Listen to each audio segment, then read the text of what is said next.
Hey, how's it going, guys? I wanted to address something about something that there seems to be a lot of confusion about, and it's these adjustable push rods. I know there's infinite videos out there, and it seems like you kind of have to watch every single one of them in order to fully understand what it is you're actually doing. So, I've been doing this for a long time, and I might say some things in here that guys are probably going to say I'm wrong, and I'm open to discussion about that. I'm open to being wrong, and we could talk about it, and we'll get there. But anyway, this is what I believe to be correct. So I'll start with the basic instructions. The basic instructions are: you want to get this push rod basically as long as you can without opening a valve. That is basically what you're trying to do. And to achieve that, you want to go to the lowest side of your cam, find top dead center, zero circle, look for the lowest point for this push rod. You can watch videos on that. Now, truthfully, what I do, and this is bad practice, but what I do is I spin that back tire until this push rod is at its lowest point. And then as soon as it starts to raise up again, I'm like, oh, okay, there you go. I'm at my lowest point. Let me back it off again, and then it goes down. That's when I know I'm at my lowest point.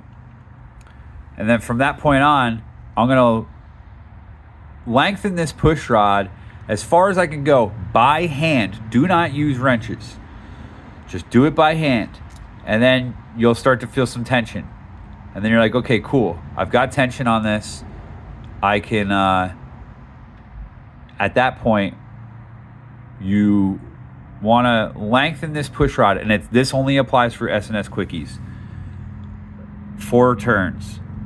So I normally look at this logo. You can put a paint marker on it if you'd like.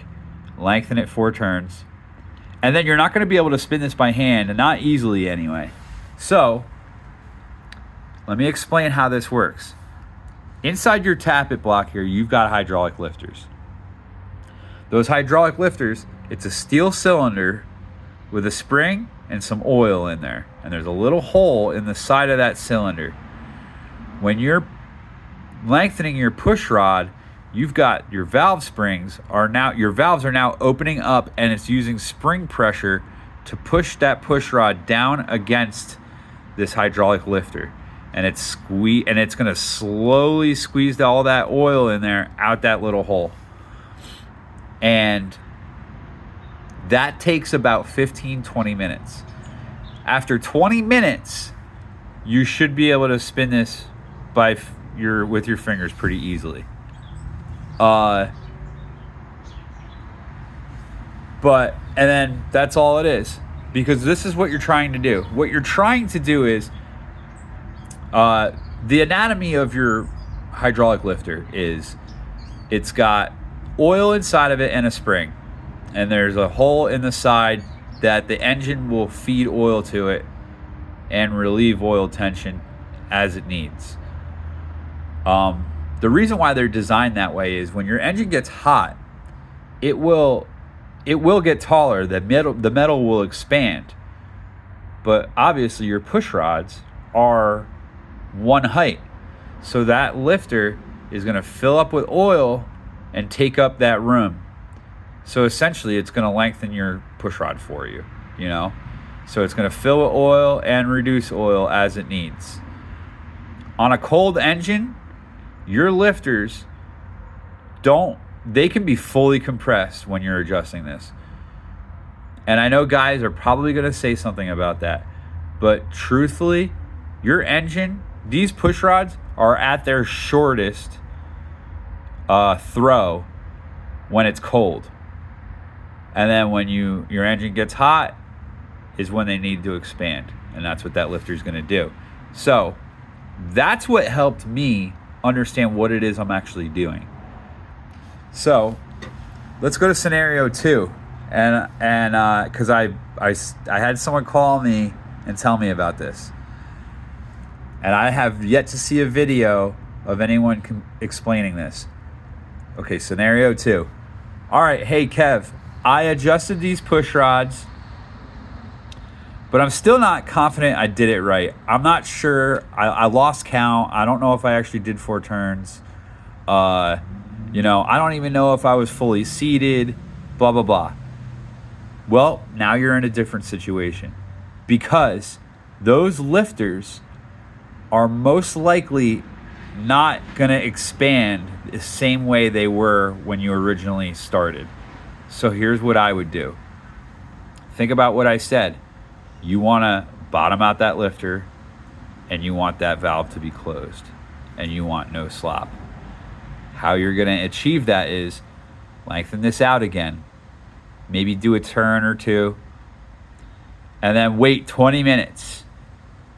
And then if this can spin like this after 20 minutes, then you still had room to go inside that hydraulic lifter.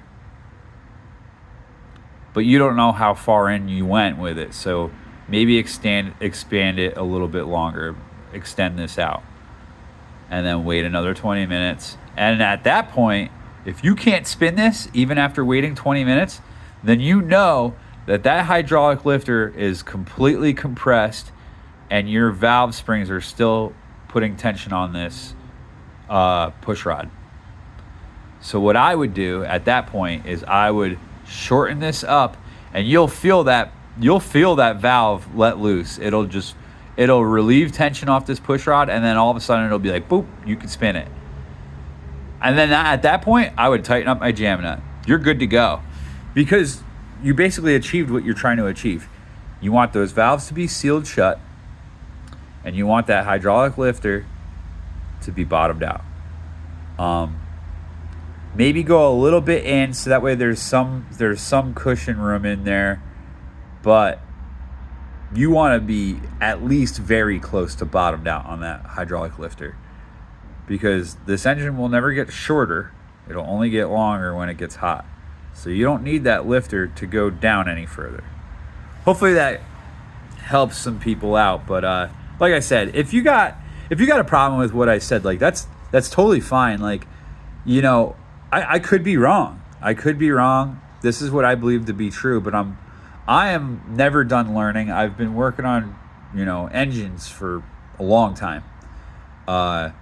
So yeah, let's talk about it. If you got any questions, just shoot me a comment or, whatever. I'm always down to talk about stuff. So yeah. All right. Have a good one, guys.